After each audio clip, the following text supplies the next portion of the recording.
9월 7일 예배에 오신 모든 분들을 진심으로 환영하고 축복합니다. 하나님께서 우리를 예배자로 부르셨습니다.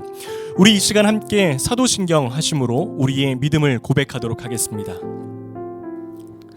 전능하사 천지를 만드신 하나님 아버지를 내가 믿사오며 그 외아들 우리 주 예수 그리스도를 믿사오니 이는 성령으로 잉태하사 동정녀 마리아에게 나시고 본디오 빌라도에게 고난을 받으사 십자가에 못 박혀 죽으시고 장사한 지 사흘 만에 죽은 자 가운데서 다시 살아나시며 하늘에 오르사 전능하신 하나님 우편에 앉아 계시다가 저리로서 산자와 죽은 자를 심판하러 오시리라. 성령을 믿사오며 거룩한 공회와 성도가 서로 교통하는 것과 죄를 사하여 주시는 것과 몸이 다시 사는 것과 영원히 사는 것을 믿사옵나이다. 아멘. 이 시간은 죄의 고백 시간입니다. 한 주간 나의 삶을 돌아보며 하나님과 나만이 아는 죄들을 솔직하게 우리 주님 앞에 회개의 기도로 올려드리는 시간입니다. 우리 이 시간 잠시 눈을 감고 침묵으로 회개의 기도를 드리도록 하겠습니다.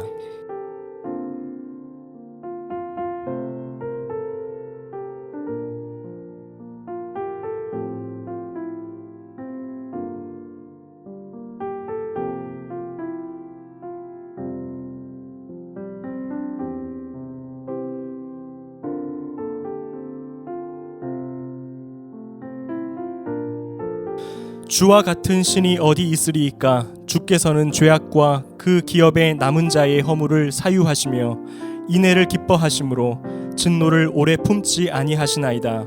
다시 우리를 불쌍히 여기셔서 우리의 죄악을 발로 밟으시고 우리의 모든 죄를 깊은 바다에 던지시리이다. 아멘.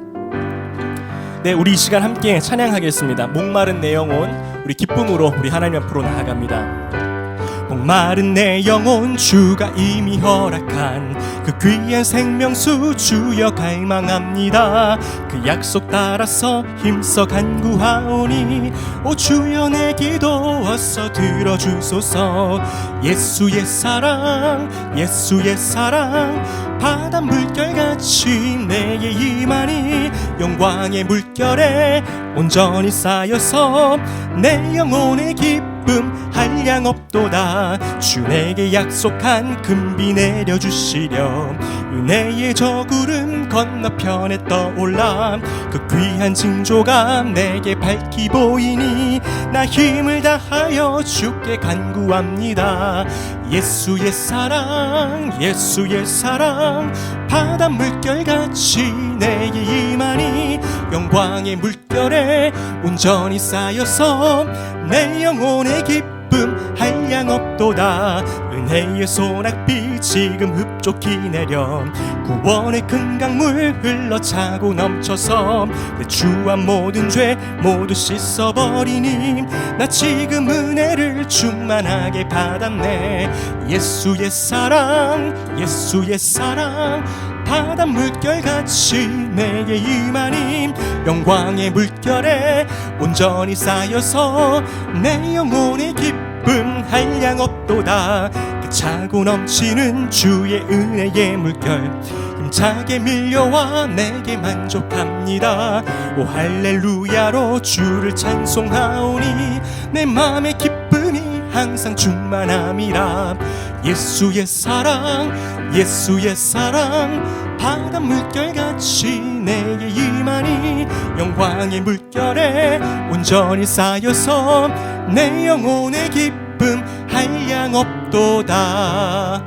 예수의 사랑, 예수의 사랑, 바다 물결같이 내게 임하니 영광의 물결에 온전히 쌓여서 내 영혼의 기쁨 한량 없도다. 주보혈 날 정결케 하고 주보혈 날 자유케 하니 주 앞에 나 예배하는 이 시간 나의 모든 것을 주께 드리네. 주의 손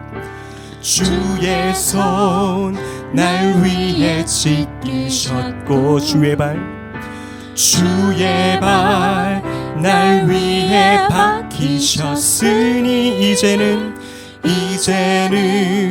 내가 사는 것이 아니요 오직 주를 위해 사는 것이라. 주의 손에 나의 손을 포개고, 주의 발에 나의 발을 포개어 나 주와 함께 죽고 또 주와 함께 살리라. 영원토록 주 위에 살리라. 주의 손에 나의 손을 포개고, 주의 발에 나의 발을 포개어 주와 함께 죽고 또 주와 함께 살리라. 영원토록 주 위에 살리라. 주 위에 살리라. 우리 한 번 더 찬양하겠습니다. 주보혈 날 정결케 하고, 주보혈 날 자유케 하니, 주 앞에 나 예배하는 이 시간 나의 모든 것을 주께 드리네. 주의 손 날 위해 지키셨고, 주의 발 날 위해 박히셨으니 이제는 내가 사는 것이 아니 오직 주를 위해 사는 것이라.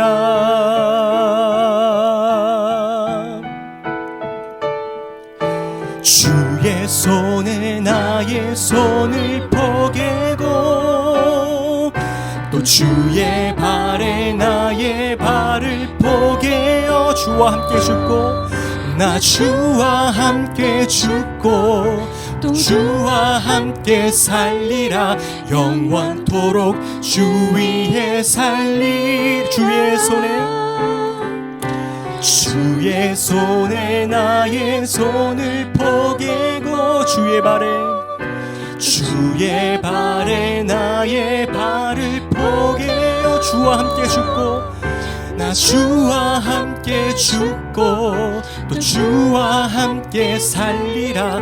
영원토록 주 위에 살리라. 주 위에 살리라. 우리 이 시간 함께 통성으로 기도하기를 원합니다. 하나님, 방금 고백했던 그 찬양의 내용처럼 주님의 보혈로 말미암아 우리가 새롭게 된 존재가 되었습니다. 그 주님을 따라서 우리도 이 좁은 길, 십자가의 길 걸어가기를 원합니다. 나 주와 함께 죽고 주와 함께 살리라. 이 고백이 우리 평생의 고백이 되기를 원합니다. 우리 이 시간 함께 이러한 기도 제목 가지고 기도하겠습니다. 하나님 아버지 감사합니다. 주님의 보혈이 우리를 자유케 합니다. 주님의 보혈이 우리를 정결케 합니다. 하나님, 이 믿음 가지고 살아갈 수 있도록 도와주시옵소서. 아버지, 세상에 휩쓸려 살아가는 존재가 아니라 주 예수 그리스도의 보혈 앞에 능력으로 살아가는 아버지, 참된 하나님의 자녀로 살아가는 우리가 될 수 있도록 인도하여 주시옵소서. 아버지, 그 무엇도 두려워하지 않고 오로지 담대함으로 주님 바라보며 이 좁은 길 걸어갈 때에 하나님, 우리 한 사람 한 사람 복되게 하여 주시고 하나님, 그 길을 걸어가는 자들에게 보여주시는 참된 위로와 평안을 우리에게 허락하여 주셔서 하나님, 우리가 정말로 주와 함께 죽고 나는 주와 함께 살리라는 이 고백을 평생 가지고 살아가는 능력의 주의 자녀들이 될 수 있도록 인도하여 주시옵소서. 우리 각 사람에게 주님의 보혈이 선명하게 보여질 수 있도록 주님 도와주시옵소서. 오직 그것만이 아버지 우리의 삶의 목적이자 힘인 줄로 믿습니다. 하나님, 우리를 아버지 불쌍히 여겨 주옵소서. 하나님 감사합니다. 주님의 보혈이 우리를 자유케 합니다.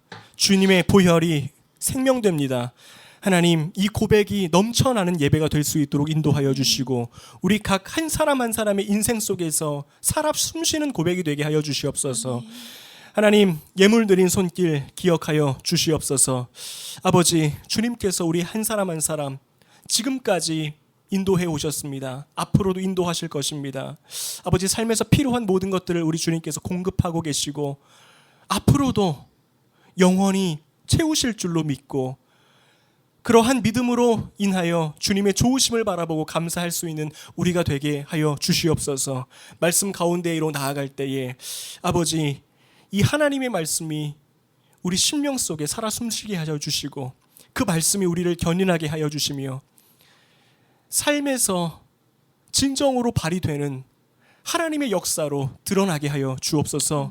이 모든 것을 우리 주님께 올려드리오며 살아계신 우리 주 예수 그리스도의 이름으로 간절히 기도드립니다.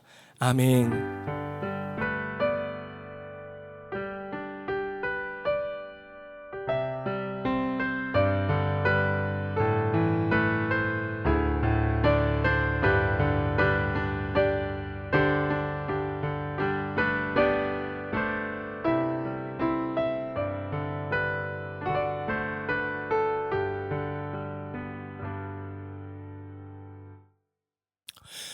네, 9월 7일 예배에 오신 여러분들을 진심으로 다시 한번 마음을 다해 축복합니다.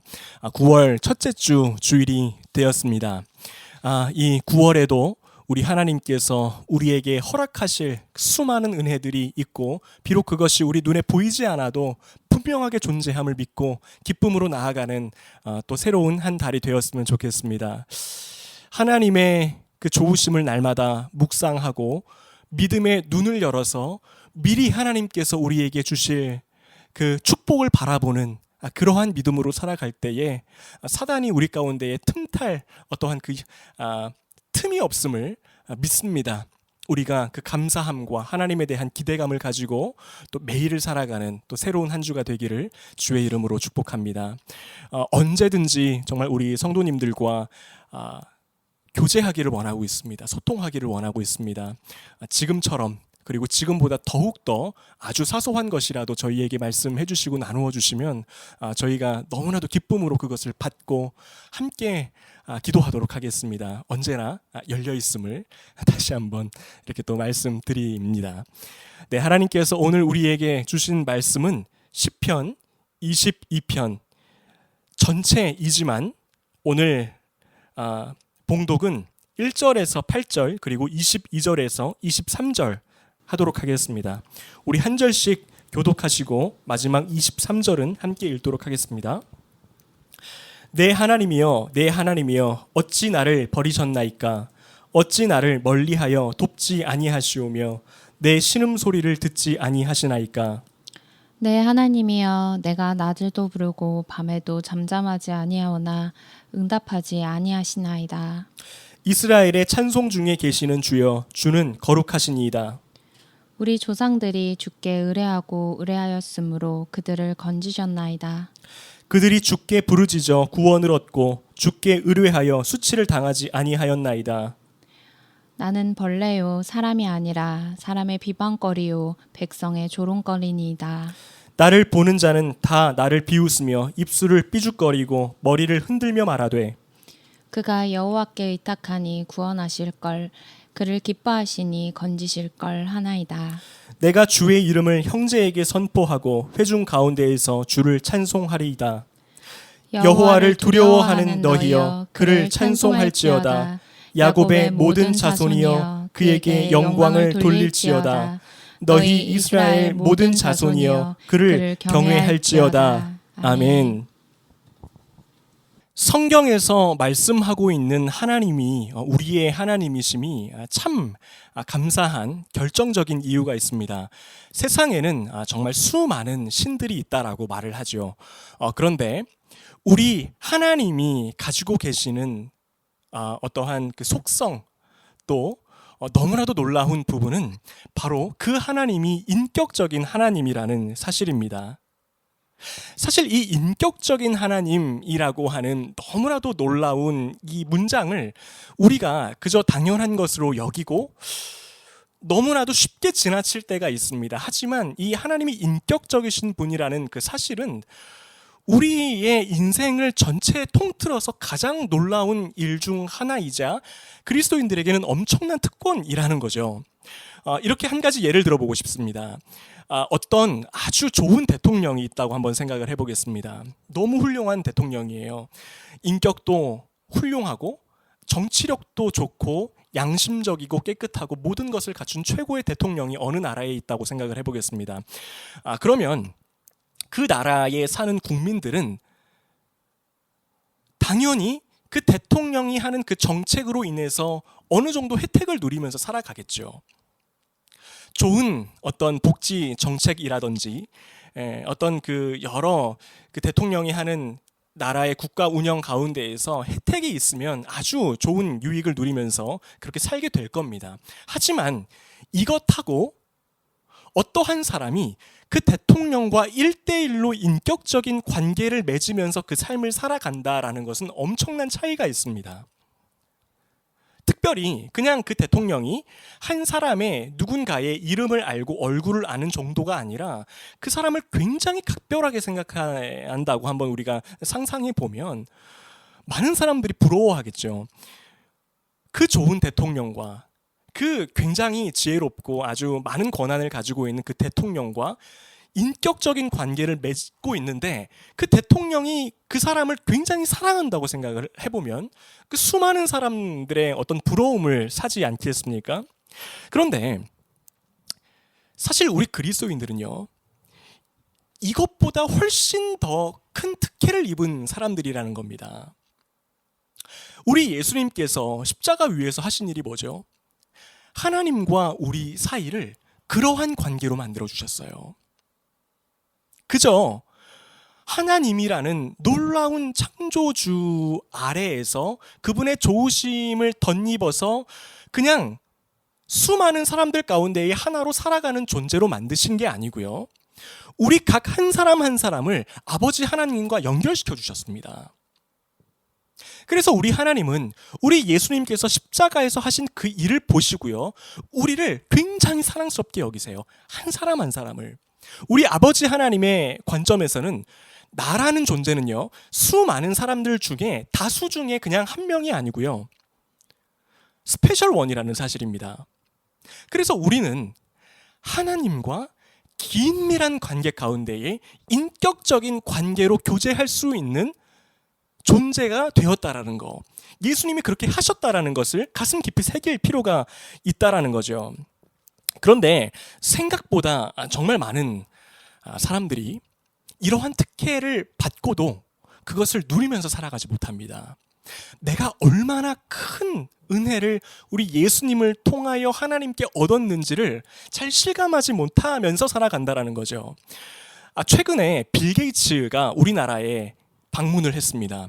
그래서 뭐 여러 대통령도 만나고요. 그리고 어디 뭐 이제 여러 군데를 돌아다니면서 이제 우리나라와 함께 협력할 수 있는 이제 방안들을 모색하고 돌아갔죠. 그 가운데에서 유퀴즈라는 프로그램에 나왔습니다. 그래서 이 빌 게이츠의 생각들, 그리고 어떤 철학들, 추구하는 바들, 이런 것들을 들을 수가 있었는데, 그래서 굉장히 높은 조회수를 기록을 했습니다. 그도 그럴 것이 빌 게이츠가 뭐 어떤 사람인지 우리가 너무 잘 알지 않습니까? 세계 최고의 경영자 중에 한 사람이자 최고의 혁신가 중에 그 역사의 길이 남는 혁신가 중 한 사람이잖아요. 그러다 보니까 수많은 사람들이 그 빌 게이츠의 지혜를 배우기 위해서 유퀴즈도 당연히 보고 그 외에 빌 게이츠가 출연한 여러 가지 방송들을 보면서 그의 생각들을 배우려고 합니다.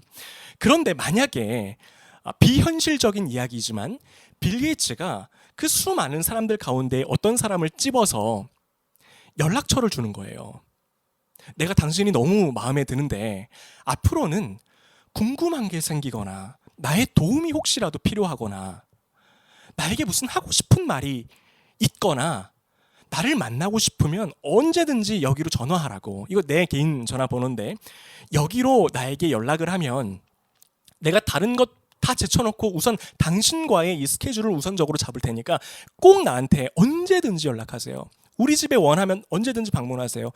이렇게 한다라고 생각을 해보세요. 굉장히 비현실적인 일 아닙니까? 그런데 이 사람이 네, 알겠습니다. 그리고 그 연락처를 받아다가 책상 아래에 고이 모셔다 두고 그냥 계속 빌 게이츠가 나온 인터뷰 영상이나 그의 책을 보면서 그것에 만족하면서 산다고 생각을 해보세요.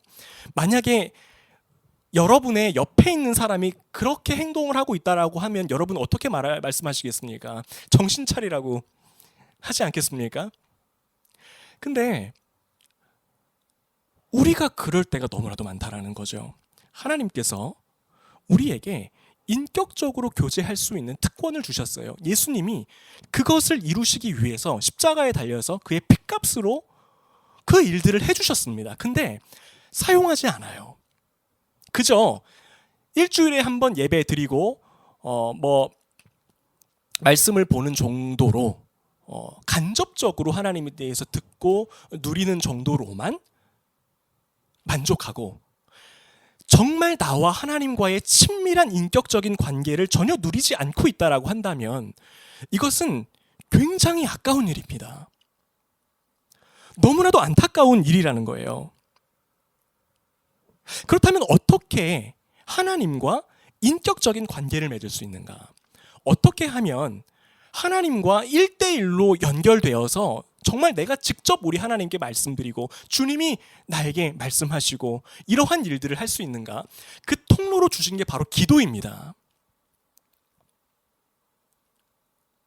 기도를 통해서 우리 하나님은 우리와 만나기를 원하세요.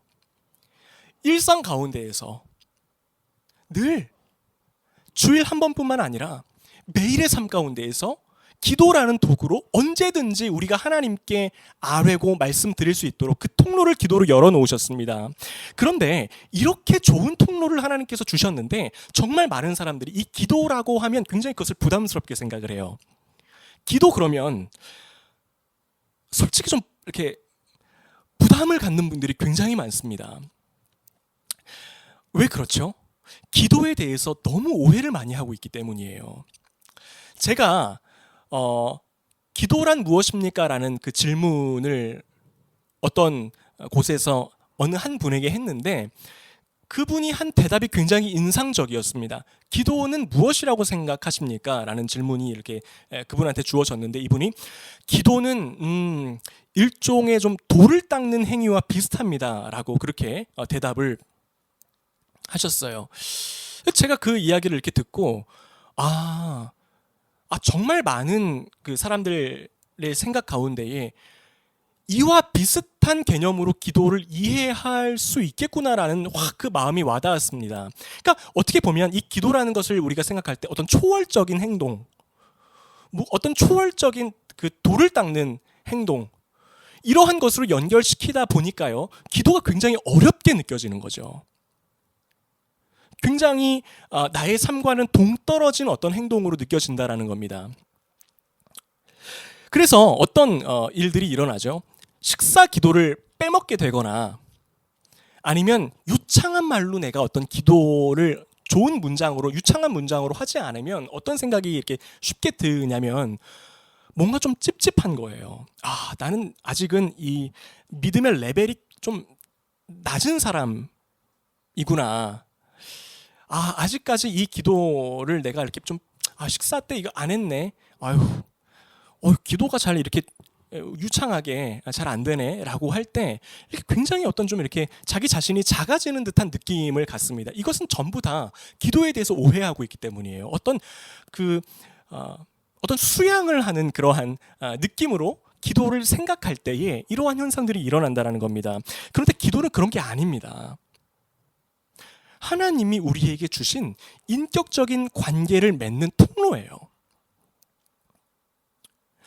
하나님이 우리와 너무나도 1대1로 교제하고 싶으셔서 우리에게 주신 너무나도 좋은 도구라는 겁니다. 이러한 차원으로 기도를 이해할 때 우리는 훨씬 더 이 기도에 대해서 자유할 수 있다는 거죠. 그런데 그럼에도 불구하고 기도가 굉장히 좀 어렵게 느껴지는 한 가지 요인이 있어요. 그게 뭐냐면 내가 기도를 열심히 나는 하나님과의 관계를 맺는다고 막 하는데 진짜 하나님이 지금 내 기도를 듣고 계시나? 라고 하는 의문이 들 때가 있습니다. 왜 그렇죠? 나는 내가 인지할 수 있는 언어나 아니면 어떤 생각으로 마음속으로 하나님께 무언가를 계속해서 간구하고 말을 하는데 하나님은 우리가 인지할 수 있는 방식으로 우리에게 대답을 하시지 않잖아요. 하나님 감사합니다라고 했을 때 하나님이 어떤 목소리로 뭐가 감사하니? 라고 차라리 물어주셨으면 대화하는 느낌이 날 텐데 하나님 그런 방법으로 하시지 않지 않습니까? 그렇기 때문에 계속 기도를 하는데 어느 순간 벽을 보고 이야기하는 것 같은 그런 나는 계속 하나님께 말하는데 이거 하나님이 진짜 듣고 계시는 거 맞아? 내 기도가 소용이 있는 거야? 하나님이 정말 지금 나와 1대1로 인격적으로 교제하시는 거 맞나라는 생각이 들 때가 있습니다. 확신이 안 들 때가 있다라는 거죠. 그런데 우리가 말씀을 통해서 분명하게 알 수 있는 한 가지 사실이 있어요. 그러한 순간에도 하나님은 우리의 기도를 놓치지 않고 듣고 계신다는 사실입니다. 내가 육신의 어떤 느낌적으로 하나님과 어떤 대화를 하는 것 같은 그러한 느낌이 없을 바로 그때에도요. 하나님은 빠짐없이 우리의 기도에 귀를 기울이고 계시다라는 것입니다. 요한계시록 5장 7절에서 8절 보면 이렇게 말씀하고 있어요. 그 어린 영이 나와서 보좌에 앉으신 이의 오른손에서 두루마리를 취하시니라. 그 두루마리를 취하심에 내 생물과 24장로들이 그 어린 양 앞에 엎드려 각각 검은고와 향이 가득한 금 대접을 가졌으니 이 향은 성도의 기도들이라 라고 말씀하고 있습니다. 그러니까 이 장면을 재구성해보면 이런 거예요. 천상의 존재들이라고 할 수 있는 내 생물과 24장로들이요 어린 양이신 예수님 앞에 엎드려서 금 대접에 담긴 무언가를 우리 예수님께 올려드리고 있는데 그 금 대접에 담긴 게 뭐냐면 성도들의 기도라고 말하고 있어요. 그러니까 이게 무슨 말이죠? 우리가 예수님의 이름으로 기도할 때에 그 기도를 하나님께서 존귀한 것으로 여기신다라는 거예요. 감히 천상의 존재들인 내 생물과 24장로들, 그러니까 굉장히 그 하늘의 어떤 그 권세들을 말하는데요. 그들도 우리가 기도할 때에 그것을 금 대접에 담아서 엎드려서 우리 예수님께 바칠 만큼 성도의 기도를 하나님이 얼마나 존귀하게 여기시는지 우리가 이 부분에 대해서 알 수가 있습니다. 하나님은요, 우리의 아주 작고 사소한 그러한 기도라고 할지라도 굉장히 귀하게 여기세요. 내가 오늘 너무 힘든 일이 있었어요. 자녀가 말을 안 들었습니다. 저희 같이 젊은 부부들 같은 경우에는 예를 들면 아니면 어떤 관계에 어려움이 생겼습니다. 아니면 또 뭐가 있죠. 아무튼 굉장히 우리 일상에서 일어날 수 있는 사소한 일을 가지고 우리 하나님 앞으로 나아갑니다. 하나님, 나 오늘 이런 일이 있었습니다. 너무 힘들었어요. 그 기도를요, 우리가 예수 그리스도의 이름으로 올려드리는 순간 하나님이 금 대접에 담긴 향과 같은 것으로 귀를 기울여 소중하게 대하신다라는 겁니다. 여러분, 그래서 우리가 하나님이 우리의 기도를 이렇게 귀하게 여기시는데도 하루에 한 번도 기도하지 않는다라는 것은요, 어떻게 보면 인생을 낭비하는 거예요. 안 써먹는 거예요. 그 엄청난 것을. 그래서 저는 정말 이렇게 선포하고 싶어요. 이제 9월 달부터 12월 달까지 1년이 이제 얼마 남지 않았는데 우리의 기도가 더 많이 살아나기를 원합니다.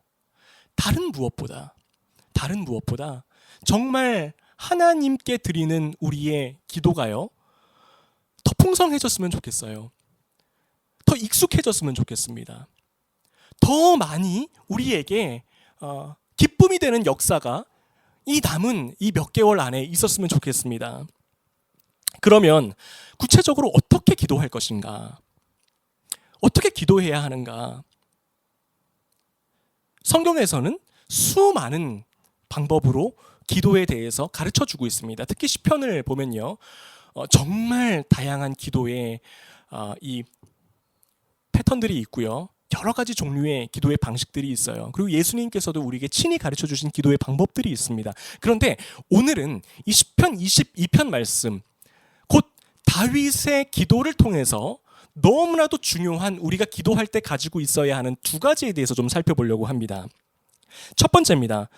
다윗의 기도문에서 나타나는 기도의 굉장히 중요한 두 가지 중에 첫 번째는요, 솔직하게 기도하기예요.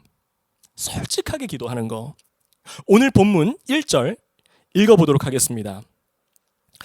내 하나님이여, 내 하나님이여, 어찌 나를 버리셨나이까? 어찌 나를 멀리하여 돕지 아니하시오며 내 신음소리를 듣지 아니하시나이까? 그리고 6절에 보면 또 이렇게 기록되어 있습니다. 나는 벌레요, 사람이 아니라 사람의 비방거리요, 백성의 조롱거리니이다. 여러분, 이 다윗의 고백을 한번 보십시오. 이 기도에는요, 그 어떠한 고상함도 없어요. 어떠한 세련됨도 없습니다. 나는 벌레요. 난 사람도 아닙니다. 하나님 왜 나를 버리셨습니까? 단정지어서 그냥 얘기해버리죠. 하나님 왜 나 버리셨습니까? 왜 나의 신음소리는 듣지도 아니하십니까? 하나님의 형상으로 지음받은 나는 사람이 아니라 벌레입니다. 굉장히 과감한 기도예요, 사실은. 이것이 바로 오늘 다윗이 하고 있는 기도의 첫 시작인데요. 더 놀라운 사실이 있어요. 우리 예수님이 십자가상에서 이 기도를 가지고 오셔서 예수님이 이것을 가지고 기도하셨다라는 겁니다. 마태복음 27장 46절 보면 너무나도 유명한 구절이죠. 제9시쯤에 예수께서 크게 소리질러 이르시되 엘리 엘리 라마 사박다니 하시니 이는 곧 나의 하나님 나의 하나님 어찌하여 나를 버리셨나이까 하는 뜻이라. 우리 예수님이요, 이 시편 22편의 기도를 가지고 오셔서 십자가상에서 그것을 가지고 기도하셨어요. 여러분, 이것은 굉장히 우리에게 큰 도전을 주는 메시지입니다. 하나님이요, 정말 솔직한 모든 것을 그냥 끄집어내어서 하나님 앞에 마음을 그냥 온전히 드리는 이 기도를요, 영감된 성경으로 기록해 놓으셨다는 사실이요. 가장 먼저는 공인하신 기도예요. 그렇게 기도해도 돼. 하나님 왜 나 버리셨습니까? 나 안 돌아보세요? 어떻게 이렇게 그냥 내버려 두십니까? 이렇게 기도하는 것을요, 공인하셨어요. 그렇게 기도해라. 그리고요, 예수님이 그것으로 기도하셨다라는 사실이에요. 예수님도 그렇게 기도하셨다라는 사실이에요. 가장 세련된 언어로 고차원적인 기도를 올리신 것이 아니고요, 굉장히 어떻게 보면 가장 인간으로서 솔직할 수 있는 기도, 그것으로 아버지 하나님 앞에 드렸다는 사실입니다. 여러분, 한번 생각을 해보면 우리가 어떤 사람과 교제할 때, 1대1로 이야기할 때, 어떤 사람과 대화할 때 가장 힘드세요? 여러분은 누구를 만나면 그 대화하기가 가장 힘드십니까? 진솔하지 않은 사람이에요. 내가 이 사람하고 지금 대화를 하고 있는데 분명히 인격적인 대화의 분위기인데 뭔가 이 사람이 계속해서 정답만을 나에게 이야기한다고 한번 생각을 해보세요. 웃으면서 굉장히 세련된 말로, 친절한 말로 나와 대화를 1시간, 2시간 이어가는데 왠지 모르게 뭔가 진실하지 않은 것 같은, 진짜 속마음을 전혀 내비치지 않는, 분명히 무슨 일이 있는 것 같은데 그냥 없는 척하면서 그냥 스탠다드한 이야기만 계속해서 늘어놓으면 그런 사람하고는 사실 깊이 있는 인격적인 관계를 맺기 힘들잖아요. 근데 만약에 어떤 사람이 내 앞에 서서 차를 한잔 마시면서 이야기를 하는데 정말 신실하게 자기에 대해서 이야기를 한다고 생각을 해보세요. 힘든 일이 있으면 힘든 일이 있는 대로 표정에서부터 말투에서부터 모든 것에서부터 정말 저 사람이 지금 나에게 자기의 진심을 이야기하고 있구나라는 것을 받을 때에는요, 집에 돌아가서도 그 사람 생각이 나잖아요. 하루 이틀 지나고 나서도 생각이 납니다. 괜찮나 그 사람? 내가 뭐 도와줄 거 없을까? 나중에 시간이 지나서도 생각이 나요. 그래서 전화를 하게 되죠. 잘 지내 요즘에? 하나님과 우리와의 관계도 똑같다라는 겁니다. 근데 우리가 굉장히 자주 하기 쉬운 실수 중에 하나가요, 기도를 하면서 자기 검열을 하는 거예요. 제가 굉장히 많이 했던 실수입니다. 예를 들면 어떤 사람과 문제가 생겼어요. 이 사람이 정말 미워요. 내 마음속에서는 정말 이 사람이 미운데 왠지 그렇게 기도하면 안 될 것 같아서, 하나님, 내가 이 사람을 용서하기를 원합니다. 내가 주 예수 그리스도의 그 사랑으로 내가 이 사람을 용서합니다. 이렇게 자기 검열, 이거는 조금 그런데 내가 그래도 목사인데 이거 너무 좀 기도가 좀 이렇게 좀 그런데, 자기 검열을 하면서 더 하나님 앞에 뭔가 그럴듯해 보이는 세련된 말로 바꾸어서 기도하는 거, 이 굉장히 제가 저질렀던 실수거든요. 근데 제가요, 시편 기도하면서 이것이 와장창 깨졌어요. 하나님이 어느 순간 이렇게 지적을 하세요. 잠깐만, 너 그거 아니잖아. 마음, 진짜 마음을 보여줘. 진짜 마음. 그 얘기 말고, 그 말 말고 진짜 너 마음을 보여줘. 하나님은요, 어차피 우리 마음속을 우리보다 더 잘 아시는 분이시잖아요. 꿰뚫어 보고 있는 분이잖아요. 그런 하나님 앞에 진정으로 나아갈 때에 우리 하나님의 크신 사랑을 느낄 수가 있어요. 세련된 말 할 필요 없습니다. 물론 대표 기도할 때에는 곡적인 어떤 기도이기 때문에 좀 정제된 문장으로 기도할 필요가 있지만, 정말 내가 골방에서 하는 하나님 앞에서의 기도는요, 정직하게, 가장 솔직하게, 그 누구도 누구에게도 하지 못했던 그 마음을 다해서 하나님 앞에 올려드릴 때 비로소 내 마음이 깨어지기 시작하고요, 성령님의 역사가 우리 가운데에 들어온다라는 사실입니다. 이혼숙녀 캠프, 결혼지옥 이런 프로그램들 요즘에 굉장히 많이 유행하지 않습니까? 근데 저는 처음에는 그 프로그램들을 이렇게 보고 좀 당황을 했어요. 아니, 저렇게까지 솔직하게 다 오픈을 한단 말이야? 그 사생활을? 저래도 되나? 이렇게 생각을 했습니다. 근데 요즘에는 생각이 좀 달라졌어요. 어떤 생각이 드냐면요, 그렇게 해야 그 문제를 진단을 제대로 받고 해결될 수 있는 거더라고요. 감추면 안 되는 거잖아요. 솔직하게 어떠한 나에게 문제가 있고, 우리 가정에 어떤 문제가 있고, 우리 자녀에게 어떤 문제가 있는지를 솔직하게 드러내야 전문가들이, 최고의 전문가들이 그것을 보고 솔루션을 찾아주지 않습니까? 하나님과의 기도도 마찬가지입니다. 정말 솔직하게 하나님 앞에 털어놓는 거예요. 하나님, 저 사실 진짜 이거 이해 안 돼요. 하나님, 내 마음 가운데에 계속해서 쏟아져 내리는 이 절망감, 이거 솔직히 기도하고 찬양해도 이거 별로 도움 안 되는 것 같아요. 정말 솔직하게 이야기를 하는 거예요. 그럴 때에 하나님께서 우리 가운데 역사하시기 시작합니다. 그게 우선이거든요. 하나님 앞에서 정말 다 쏟아내는 거. 그 다음에 우리 하나님이 싸매어 주시기 시작합니다. 여기서 여러분 정말 우리가 기억해야 할 것이 있습니다. 여러분, 우리는요, 하나님과 나만이 아는 비밀을 많이 만들 필요가 있어요.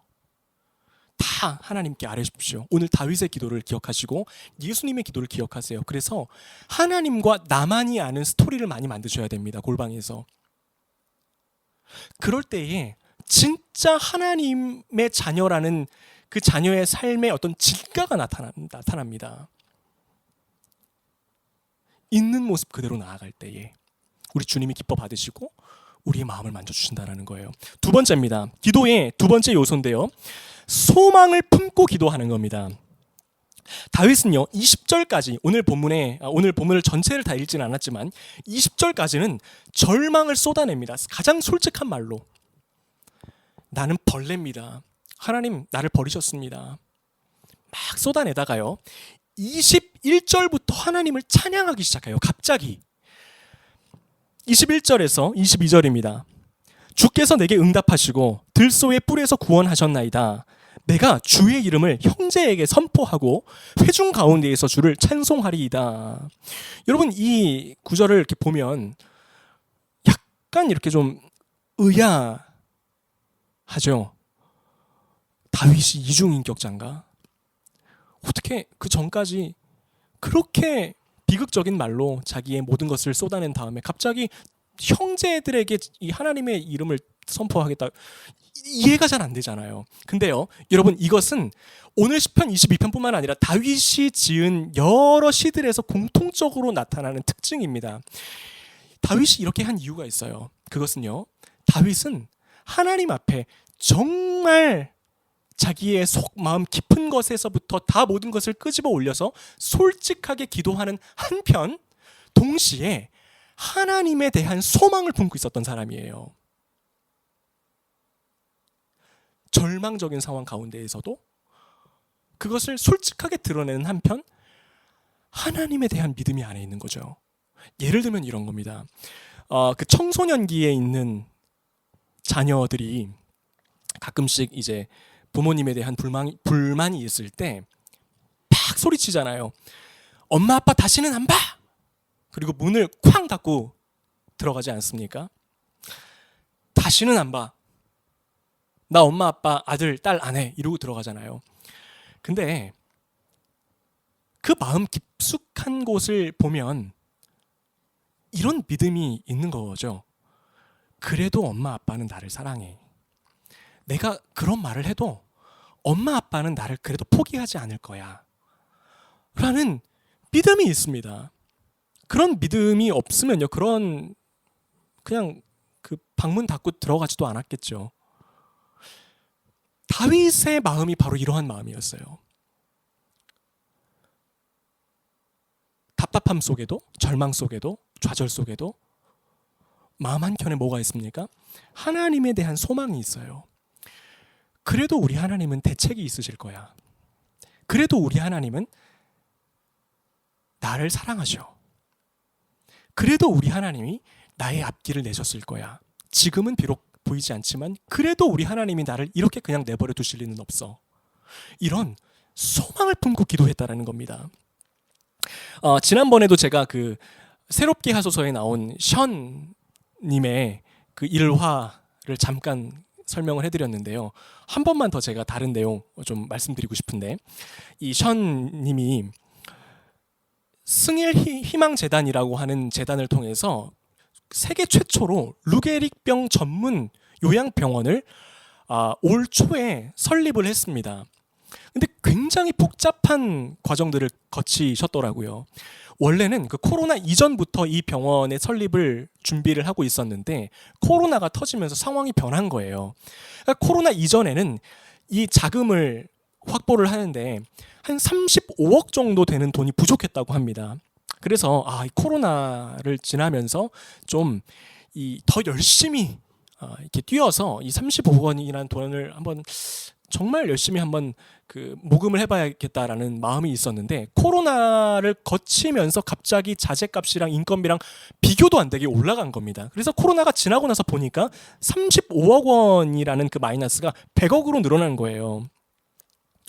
근데 이 100억이라는 숫자는 영리를 추구하는 굉장한 기업들에게서나 가능한 액수인 거지, 아무리 연예인이라고 해도 개인이 100억이라는 돈을 병원을 만들기 위해서 마련할 수 있는 돈은 아니지 않습니까? 그래서 그 재단에서 함께하는 이 션님과 함께하는 수많은 분들이 굉장히 좀 이렇게 답답함을 느꼈다고 합니다. 이거 되는 문제인가? 이거 100억이라는 돈을 어떻게, 영리단체도 아닌데 비영리 재단에서 이 돈을 어떻게 마련하나 하는 어떤 이 답답한 마음에 있었다는 거죠. 근데 그때 이 션님이 이렇게 생각을 했대요. 본인은 하나님의 때에 하나님의 방식으로 하나님이 일하실 것이다, 이런 마음이 있었다고 합니다. 그래서 혹여라도 내 때에 이 병원 완공이 이루어지지 않으면 하나님이 하나님의 방식으로 우리 자녀 때에라도 역사하실 거야 라는 그 믿음을 가지고 있었다라는 거예요. 그러니까 굉장히 마음이 편하더라는 겁니다. 근데 그때 그 시기가 좀 지나고 나서 전화가 한 통화 왔는데 정부에서 지금까지 그 션 씨가 하고 있는 모든 이 상황들을 지켜보고 있던 정부에서 전화가 온 거예요. 120억 원을 지원하겠습니다. 정부에서 그것을 보고 그 금액을 지원해주게 된 거죠. 그래서 올 초에 실제로 그 루게릭병 세계 최초 병원이 건립이 됐어요. 여기서 제가 굉장한 그 인사이트를 얻었어요. 소망을 품는 거, 하나님 앞에서. 하나님은 대책이 있으실 거야. 비록 내 마음은 지금 무너지지만 답답하고 하나님 안 계신 것 같고 계신지 안 계신지도 어떨 땐 모르겠고 굉장한 낙심에 빠져 있을 때라도요, 마음 한켠에 하나님에 대한 소망을 품고 있는 거예요. 그래도 하나님은 대책이 있으시겠지. 하나님이 길을 내셨겠지. 언젠가는 하나님의 때에 더 좋은 방식으로 역사를 일으키시겠지라고 하는 소망을 품는 거, 이것이 바로 하나님의 역사를 일으키는 재료로 우리 하나님께서 사용하신다라는 겁니다. 여러분, 하나님께 소망을 품고 기도한다라는 것은요, 하나님을 하나님으로 존중한다라는 의미를 가지고 있어요. 하나님은 하나님이십니다. 우리 인간들과 다릅니다. 사람의 눈에는 모든 것이 절망적이고 모든 것이 이렇게 답답한 것처럼 보여도 하나님은 사람과 같은 분이 아니십니다. 초월하시는 하나님. 돌들을 들어서라도 위대한 일을 일으키시는 하나님이십니다. 라는 고백이 담긴 것이 소망을 품고 기도하라는 것이라는 이야기입니다. 이제 결론을 좀 맺으려고 하는데요. 우리는요, 하나님과의 인격적인 관계라는 이 특권을 사용하며 살기 위해서 다음과 같은 세 가지를 기억해야 됩니다. 첫 번째는요, 기도하는 거예요. 기도하는 겁니다. 그 특권을 사용하는 겁니다. 그리고 두 번째는 뭐죠? 솔직하게 기도하는 거죠. 꾸며내거나 감추거나 그게 아니고 오늘 다윗의 기도처럼, 예수님의 기도처럼 가장 솔직한 마음을, 그 누구에게도 할 수 없었던 그 솔직한 마음 그대로를 우리 하나님 앞에 정직하게 올려드리는 거. 어떻게 해요? 소망을 품고 그럴 때에 우리의 삶이 분명히 놀랍게 달라질 줄로 믿습니다. 여러분, 한 주를 살아가시면서 꼭 기억하셨으면 좋겠습니다. 내가 누구인지, 하나님과 인격적인 관계 가운데로 초대받은, 존귀하게 하나님이 여기시는 바로 그 스페셜 원이라는 사실, 이거 기억하고 우리 하나님과 날마다 동행하시면서 가장 긴밀한 관계 가운데에 살아가시면서 우리 주님이 열어가시는 놀라운 은혜와 축복들을 마음껏 누리시는 우리 모두가 되기를 주의 이름으로 축복합니다. 우리 함께 찬양하도록 하겠습니다. 주보혈 날 정결케 하고, 우리 이 찬양 올려드리면서 우리 정말 그 하나님에 대한 기대감을 품고 선포하기를 원합니다.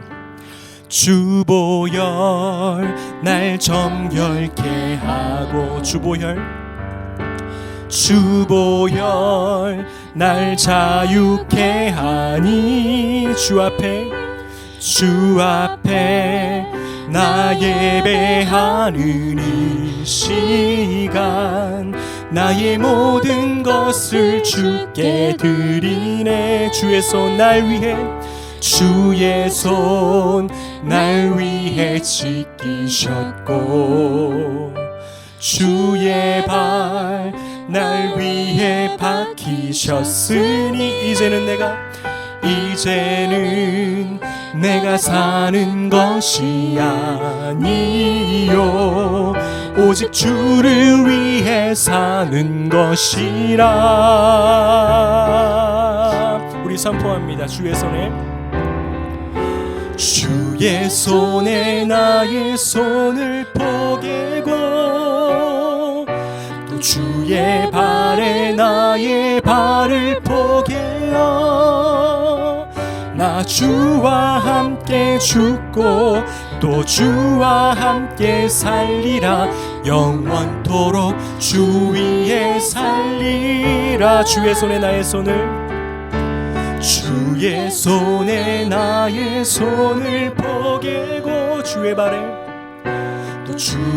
발에 나의 발을 포개어, 주와 함께 죽고 주와 함께 죽고 또 주와 함께 살리라. 영원토록 주 위에 살리라. 주 위에 살리라. 우리 기도할 때에 이런 기도 제목 가지고 함께 기도하기를 원합니다.